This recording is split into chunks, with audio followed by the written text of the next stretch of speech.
Yeah, like the Clapperton rest area could only fit 4 or 5 trucks. Well, And totally. it only fits 4 or 5, maybe 10 maximum. Inside, if yeah. anybody sleeps in there, like the Coquihalla gets thousands and thousands of trucks per day. Yeah. So you figure like just 10 out of 1,000 block it out. Now nobody else can use the brake check. So there's a safety issue because these trucks, like, there's not enough room to pull over. You have to go through the center, bypass the brake check without stopping to go out, do your load check because you physically can't.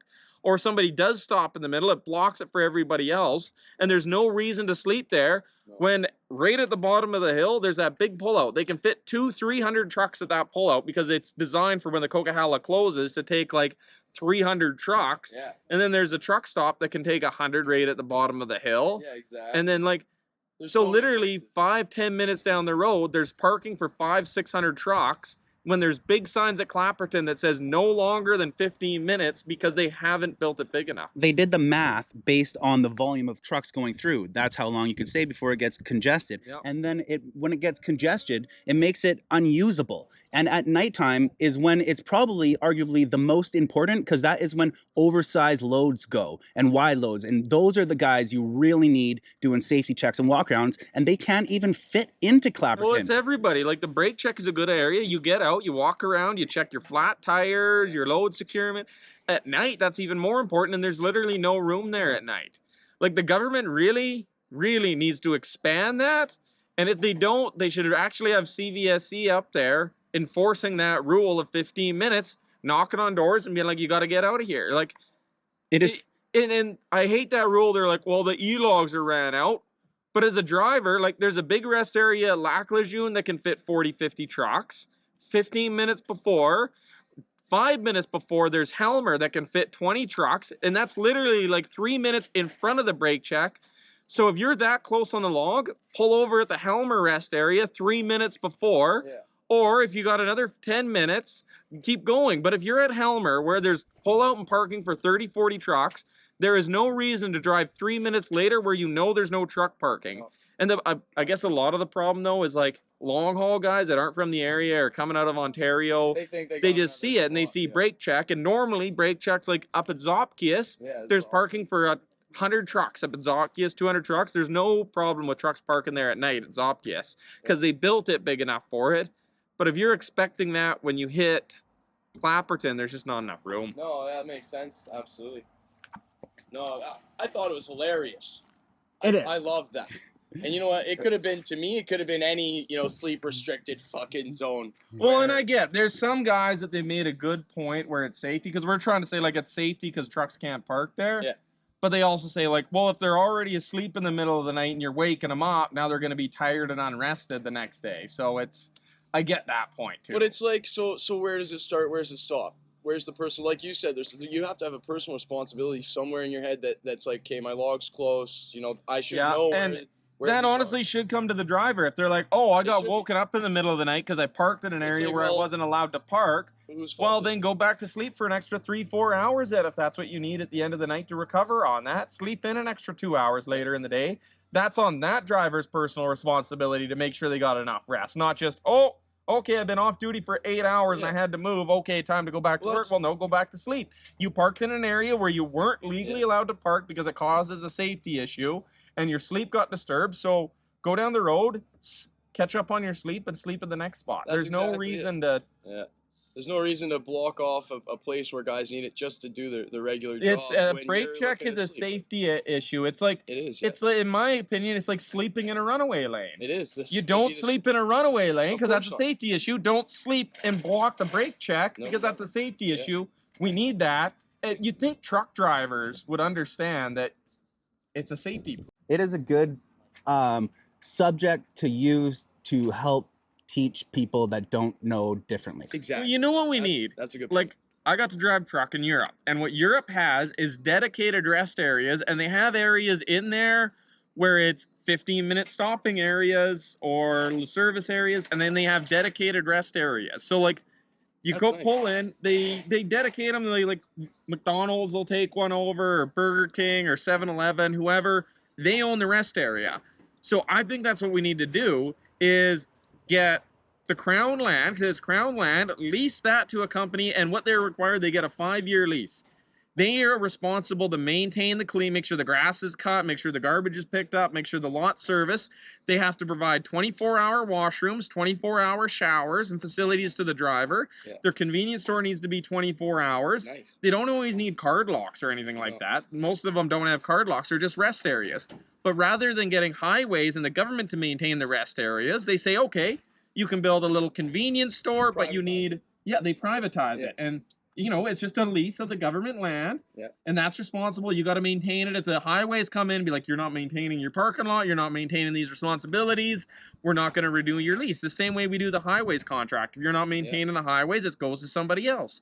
But rather than letting the government pay for all the infrastructure, they let a company like McDonald's or 7-Eleven or even small businesses. They like some of the times you get small businesses and you know guys that open up a little convenience store like their little rest area up there, and they say, okay, well you maintain the area, and if you maintain enough parking for X number of trucks based on that highway, you can then take ownership of that land for your 5 to 10 years or 15 years. Like I think they get a longer I'm not exactly sure, but they get a longer contract for the first one that does all the building infrastructure because, you know, you build it, you get it for 15 years to maintain it to get that payback before they do it for 5, and then it renews after 5 years. Makes sense, but I like that system. I think privatizing is the right way to go for a lot of things. Yeah. And I think when it comes to infrastructure and things like that, it's actually not a bad idea. It's not a bad idea for rest areas for infrastructure because the government underperforms, and let's let private business look at an area, look at a highway and be like, hey man, there's a lot of trucks in this area that want to park for the night. There's a lot of trucks that come through here. Can I build a convenience store? And the government can look at it and be like, well, how many trucks do you think hit that highway? And they say, okay, well, we get 300 trucks per hour.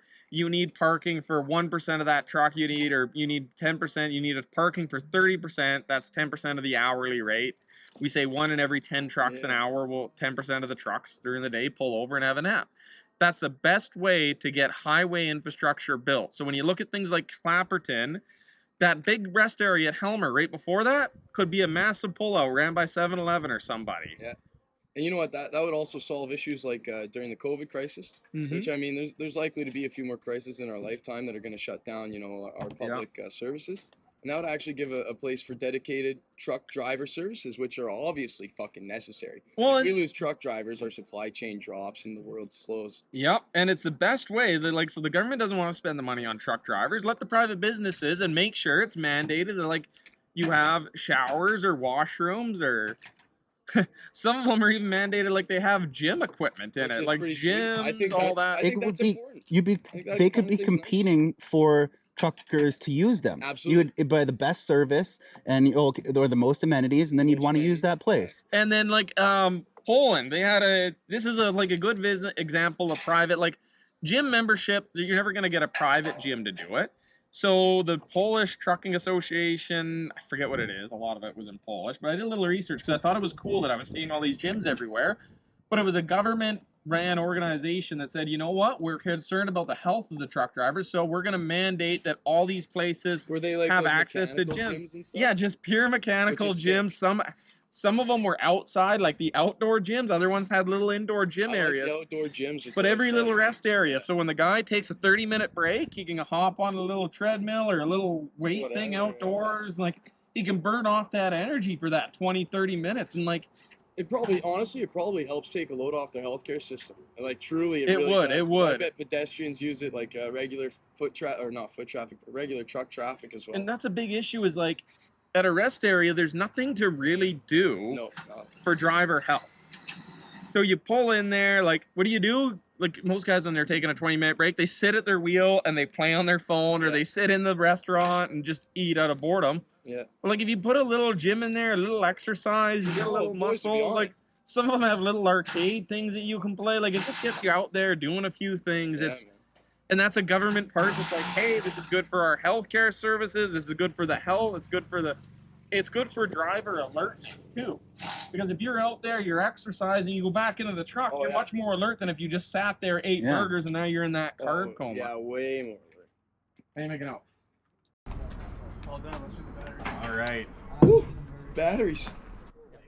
probably fair to say that Edison should steer clear of the idea of a Clapperton Roll T-shirt. Probably. I might do it. You should do it. Yeah. But I think you need to make a couple videos explaining exactly why the Clapperton roll is the Clapperton roll and not just... Some of the people that made complaints actually made a good point on that video. Is they're like, if people think this is funny, people that don't know what's going on at Clapperton, like even down in the States, will just start doing it at all the brake checks. Right. Because there will be people that don't understand and think, oh, honk going through a brake check is funny. Well, I did see people say, oh, I should do this on the on and off ramps. And I think that's a horrible idea because on and off ramps are kind of a good... They're an emergency thing. Like, the on and off ramp things, I'm guessing like, hey, I was tired, I needed to pull over. It's not affecting anybody's real safety or doing their job. Like, you might have to slow down a little bit on the on or off ramp to go by them. I don't think you should honk at people sleeping on that. I don't think you should sleep on or off ramps, but I think if you need to pull over for a rest because you're so tired that you need to sleep on an on or off ramp, you shouldn't be woken up because that is an emergency thing that you're sleeping on there. The guys need to sleep. It's not affecting anyone's safety. Mm-hmm. Blocking a brake check, the small brake check, is affecting because it's stopping people. No one does their load checks or checks their brakes or goes around and kicks their tires on an on or off ramp. Right. Doing that at the brake check, that is where people need to do it, and sleeping there stops people from doing it. Yeah, so lots of expansion in those videos. Yeah. Yeah, people I think just need to... There's a lot of idiots out there that just won't understand, and like that's what people were complaining about the fact that like, hey, there's a lot of idiots that'll just start doing this everywhere where trucks are sleeping. They're like, you know, someone will misunderstand it and start rolling through truck stops doing it.